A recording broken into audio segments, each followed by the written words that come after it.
Hello there, beautiful, and welcome back to The Dark Alchemist. For today, I have a little reading for the collective, so a little reading for all of you.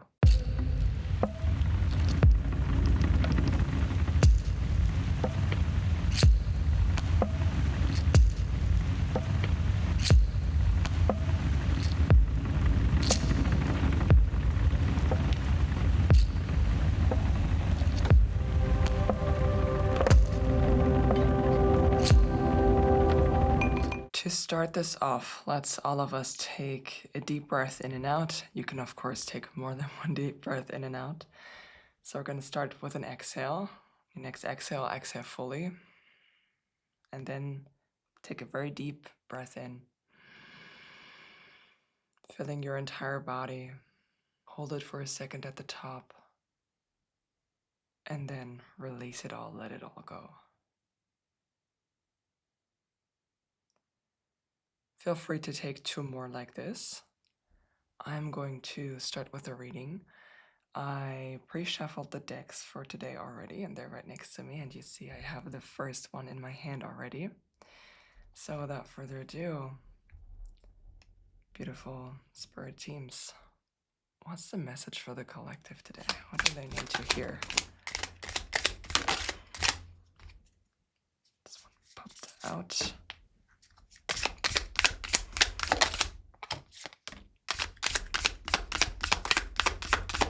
One more, please. Okay, I got two more. Thank you. So that's a starting point. Bottom deck energy, 7 of Swords. We're gonna place this one over here so that you can see it, because I feel like we may need it.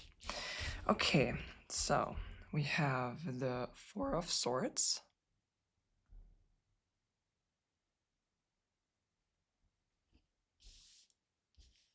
We have the 2 of Wands.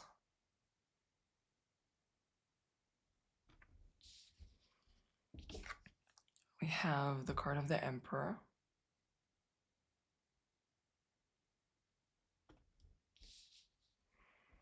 We have the Tower.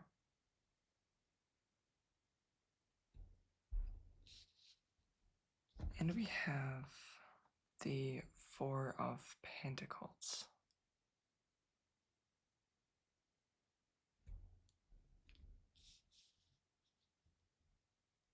I'm actually going to start your reading by having a look at this bottom deck energy with the 7 of Swords, because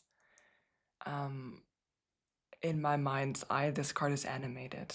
Okay, so sometimes I will get messages like this, and to me it looks like you are trying to tear yourself apart. You see these this being has 2 faces, or is looking in 2 different directions, right? Like to the past and to the future, and is trying to move in both directions simultaneously. Basically, the imagery that I see is you trying to tear yourself apart, like right down the middle, you know, like so one part can stay in the past and one part can move to the future. And of course, with like the hands around the knives, I'm gonna say it's not a pretty picture. I'm gonna keep it as light as that. You know what happens when you have your hand on a knife and you or you cut yourself on a knife. I don't need to go into detail there. But there is this intense feeling of inner pressure and of, it's not even just like tearing yourself apart, but a feeling that you are torn apart and trying to do 2 things at once. It really feels like you're trying to hold on to the past while simultaneously trying to move forward. There is something that you are being asked to let go here, and you are hesitant with letting it go. There is some fear connected to that. We will get into that in a moment. But that's kind of the overarching energy of this reading, with the past and the future, and you're somewhere in the middle.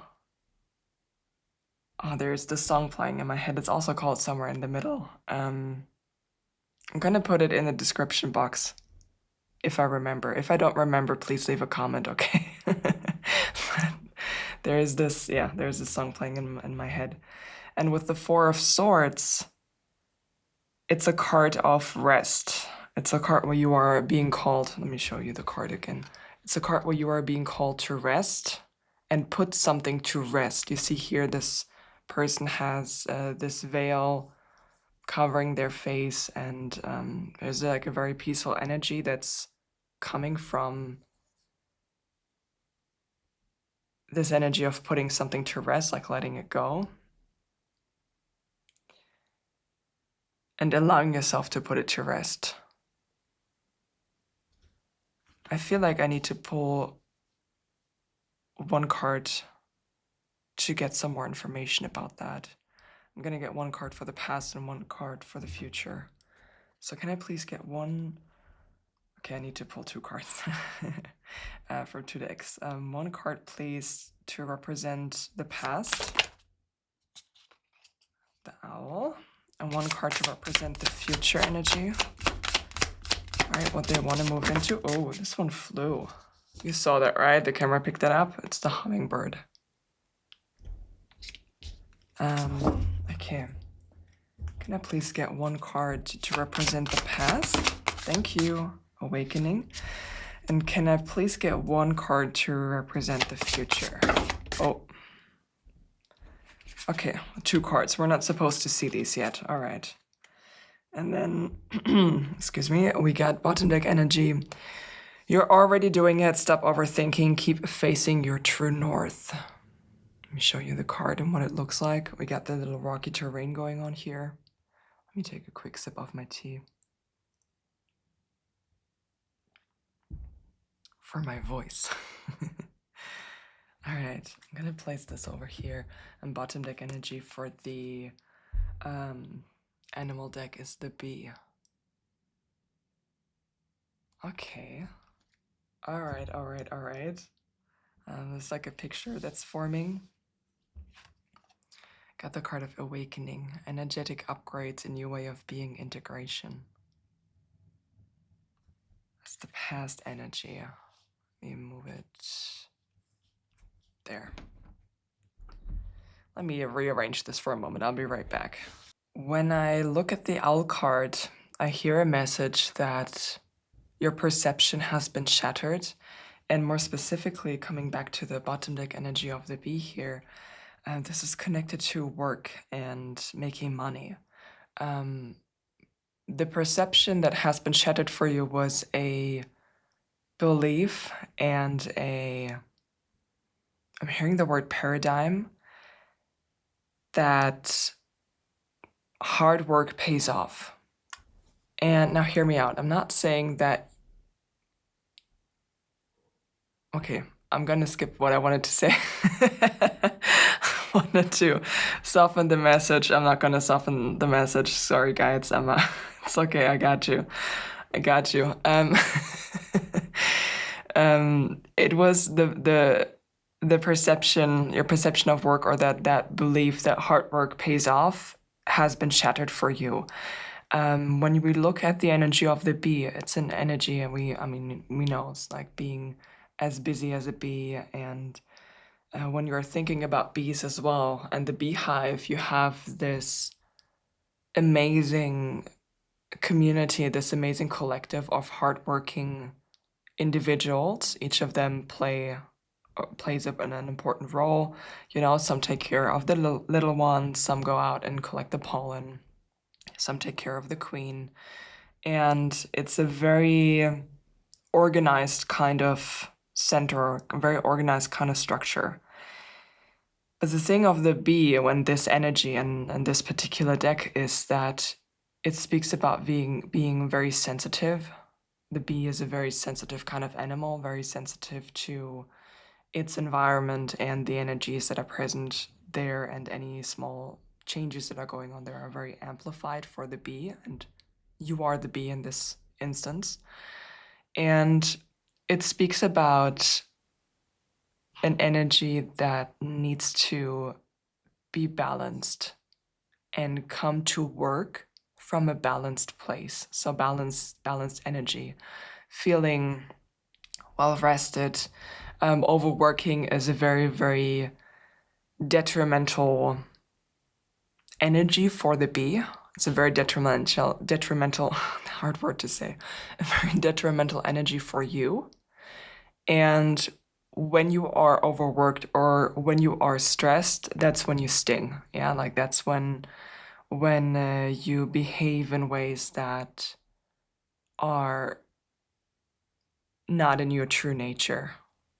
Yeah, think of potentially even lashing out to other people, being stressed, being very irritated.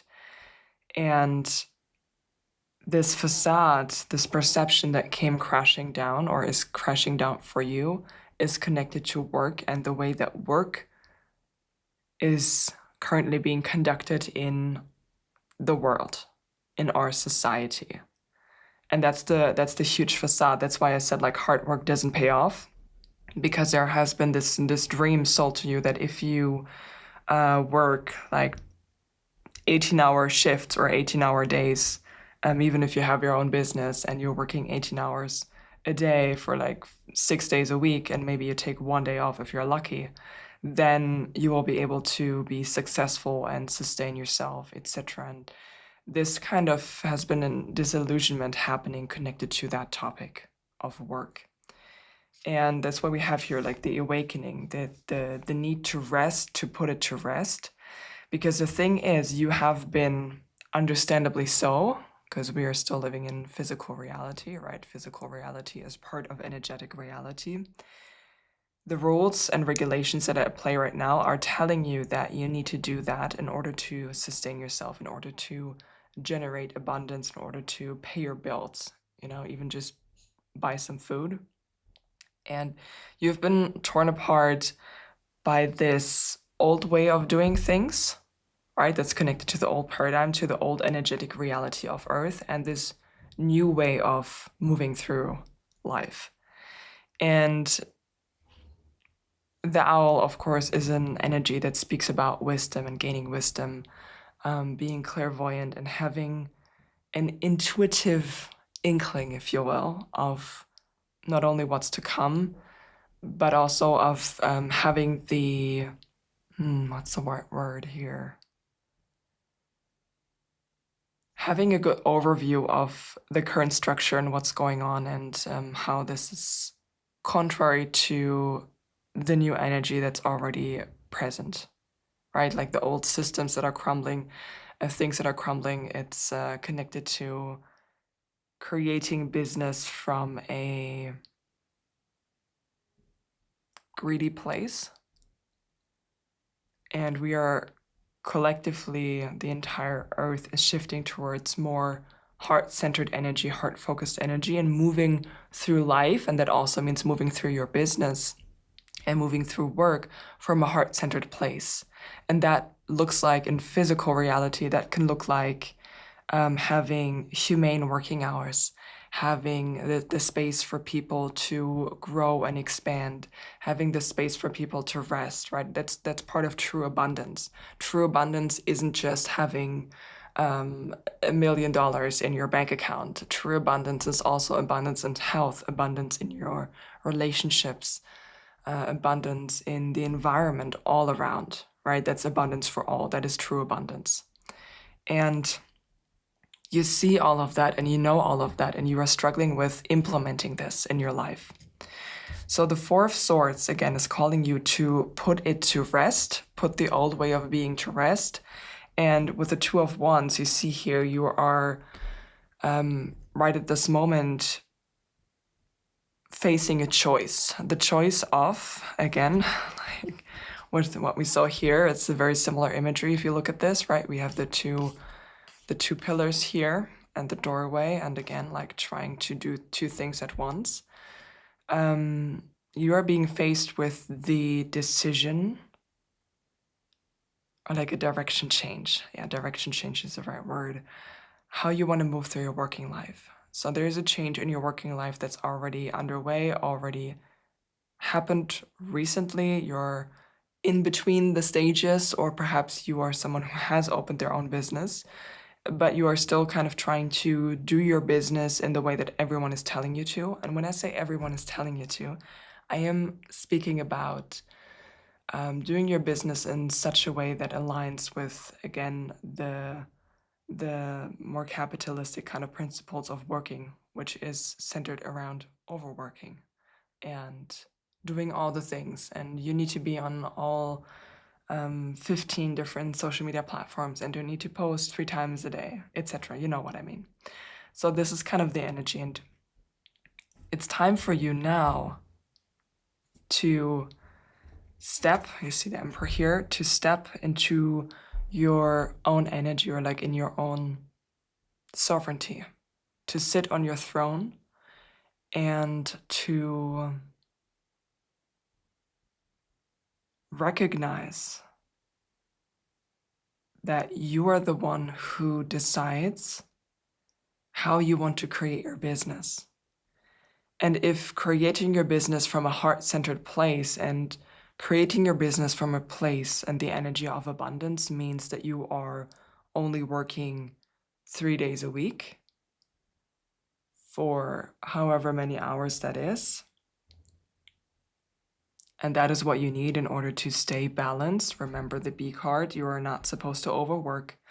And you also need to remember that there are different seasons of your life. So if you are coming out of this super stressful job environment where people from the outset were pushing you all the time, it's normal to need a bit more rest now. It doesn't mean that you will always work as little as you do now. Could mean that you're working less, could mean that you're working more. It's not really set in stone.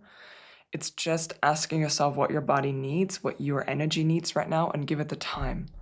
Because as demonized as downtime and rest time is in the paradigm of the working society, I'm going to put it like this, it's actually those times where you will receive the best kind of ideas. It's the moments where you are not actively working, when you don't have 20 meetings a day. It's the times when you are either out in nature, or maybe you're washing the dishes, you're doing something mundane, and your mind is kind of in the moment and not really thinking of anything particular. Those are the moments where you are really truly open for ideas and creativity to come through.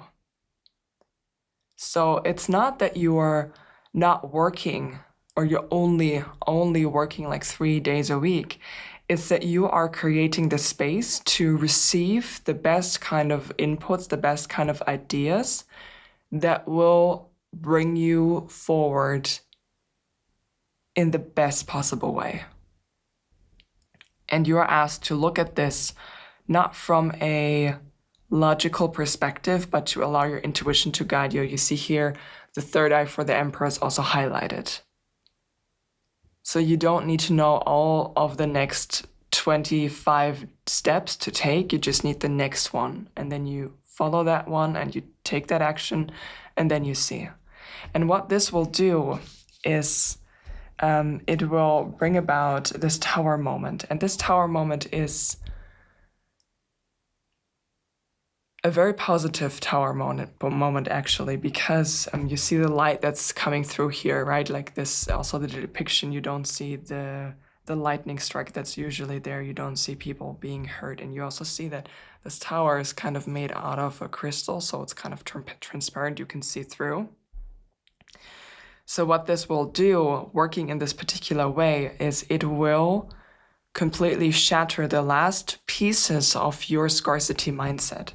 And I say scarcity mindset because of the Four of Pentacles. Because the Four of Pentacles is an energy of holding on too tightly to abundance out of fear that nothing will come in anymore. If you know the traditional picture of the Four of Pentacles, it's usually a king that's sitting on his throne and that is holding 4 pentacles in his arms, and behind him is the entire city that he built. But there is a lack of trust present in him, in that kind of energy, a lack of trust that more abundance will come in. It's like the ebb and flow, the flow in and the flow out. There is motion there. It's not stagnant. There is a kind of motion present in all of that. And that's what will shatter. You are going to learn how easy it is for you to generate money and how easy it can be to generate money. And very important to generate money without overspending your energy, without overworking, without stretching yourself too thin. You know, it's like the beehive that has been completely out of order because some bees were not able to do their part in the beehive. Everything is kind of reordered and reorganized. And this is a collective kind of energy that we're all going through. Okay, this is a collective kind of energy that we're all learning. We're all learning this lesson of working and living in a balanced way. And this beehive that is reorganized or that is restructured, that is healed, if you will, that's all of us. That's like all of the light workers, all of us functioning in a healthy and productive way.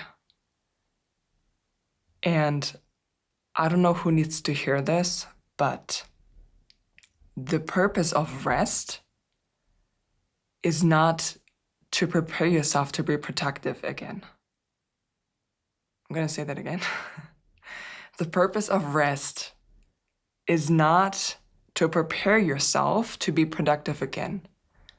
The purpose of rest is for you to just honor your energy and allow yourself to be because you deserve to. It is not connected to your ability to be productive. Your self-worth is not connected to how productive you are. You are worthy just because you exist. Just because you are here right now, you are worthy. And this kind of mindset, this abundance mindset that is coming from the place of, if I honor my own energy and I take care of myself in a way that is constructive for me and positive for me, then that will open up the flow of abundance. That kind of mindset shift is what is underway and what you are going through already. You can, of course, support that by, or like with whichever means feel right to you. Perhaps you do a meditation, perhaps you do some affirmations, whatever floats your boat, right? There are lots of different ways to do that. I actually have an idea right now. I need to write it down. I'm going to do that. Let me quickly write it down. I'm going to create a Reiki-infused affirmation track for you. I'm going to make it short, and maybe like 5 minutes, so you can do it every day if you want to. I think like 10 minutes is already a bit too long for something. You know, you can repeat it, of course. 5 minutes, I'm going to write it down. Affirmation track for working in a balanced way. Okay, I'm going to do that for you so you can check that out. It's probably going to come your way later this week or early next week, depending on how I'm feeling, because I'm learning the same lesson. And like I said, the future energy is the energy of the hummingbird. And I love this because, you know, the hummingbird is a bird that is moving very fast. It's a very, very fast mover. His heart beats also very, very fast because I forgot how many times. I should look it up.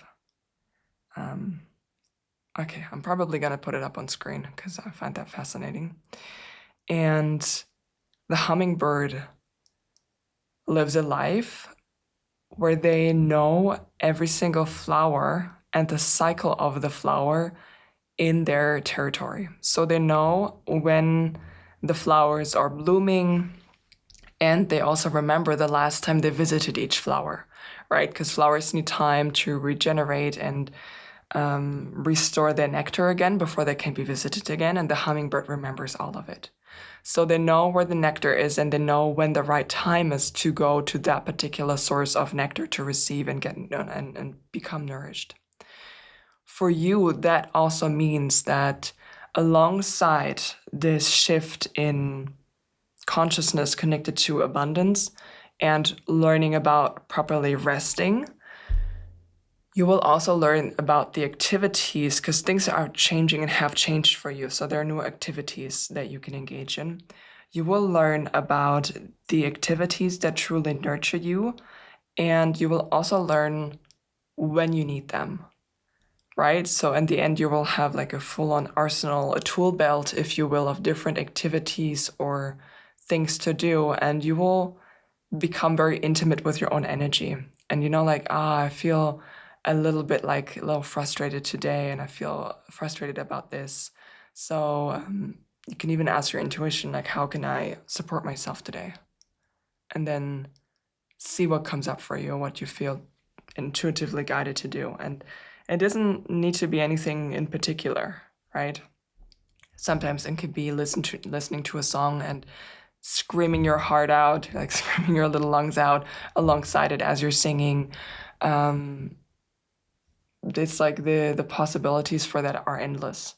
But that's a balanced way of working, moving, right? Moving and replenishing. Let's have a look at these two clarifiers. Mintakan, longing for home, belonging, the original lightworkers. Okay, I'm already smiling because this ties into the beehive scenario that I spoke of. There is the belonging. Also, when it comes to the working environment, whether you are a business owner or whether you are looking for a new kind of job environment, you will move into an environment where people are moving at the same speed as you, like moving from the same principle as you of rest and work, rest and work. And side note, but when you are resting in this particular way and you're allowing your intuition to guide you, the impact of the work that you are doing is magnified by a lot. By a lot. Because you're not just waiting for like an inspiration to hit you. What's actually happening underneath the surface from an energetic level is that the moment you pick up an idea and it's time for you to take action on it, it's because energetically the entire world has been prepared for that moment. So you are actually waiting for the energy to be in its most supportive state to have the most amount of impact. Again, whatever it may be, but you are not, I want to drive this point home because this is a new way of working. And you are not procrastinating and you are not lazy for any of this. You understand work in a different way and being of service and channeling, because we are all channeling, whether you are doing something like I am doing now, which is considered more traditional channeling work, but we are all always channeling. So you are moving from that place. And then we have play. Yeah. Play, have fun, celebrate, don't be so serious. Yeah. That's one way of shifting out of the overworking mode, is to have fun, to celebrate, and to play. Don't be so serious. And when it comes to playing, there are so many different ways that you can do that as well, depending on what feels right for you. Maybe you want to run through the forest and you see some trees and you want to climb some trees. Or maybe you want to get out a piece of paper and some crayons and you just want to draw a little bit, and don't need to draw anything in particular. Maybe you just want to do some shapes, or however else that plays out for you. Maybe you have a pet that you like playing with and that gets you in a particular playful energy. This is the balance. This is the balance that they are speaking of. The balance of working, resting, playtime. Working, resting, playtime. It is very challenging for the creative energy and the creative ideas to come through in your working life when you are suppressing your creative energy in your playtime.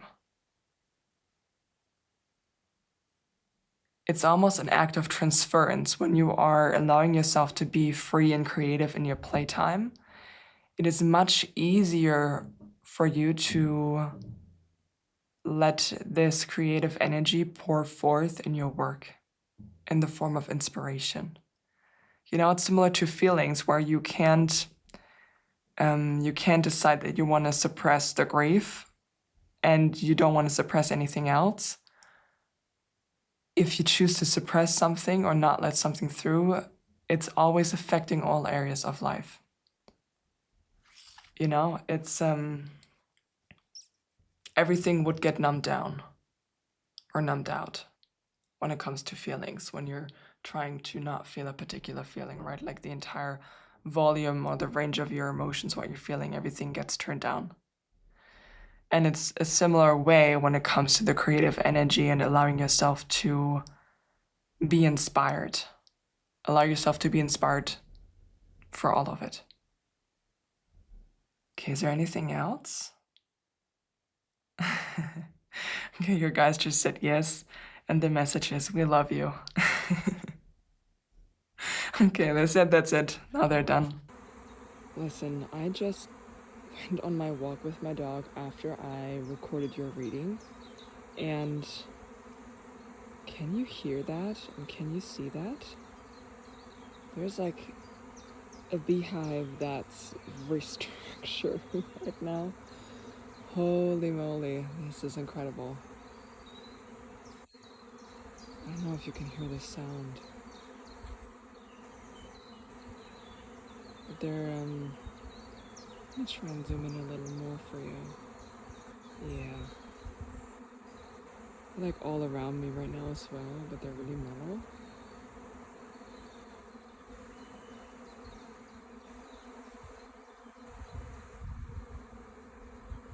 So there you go, beehive. We're in the making. We're coming together, we're restructuring. Okay, that truly is the end of the message now. So, my lovely collective, that is the reading that I have for you today. I hope this was beneficial for you, and keep an eye out for the affirmation track. And let me know which parts of this you're struggling with the most, because maybe I can create something else for you. So do let me know in the comments below. I'm wishing you a very beautiful rest of your day, and I hope I see you soon again.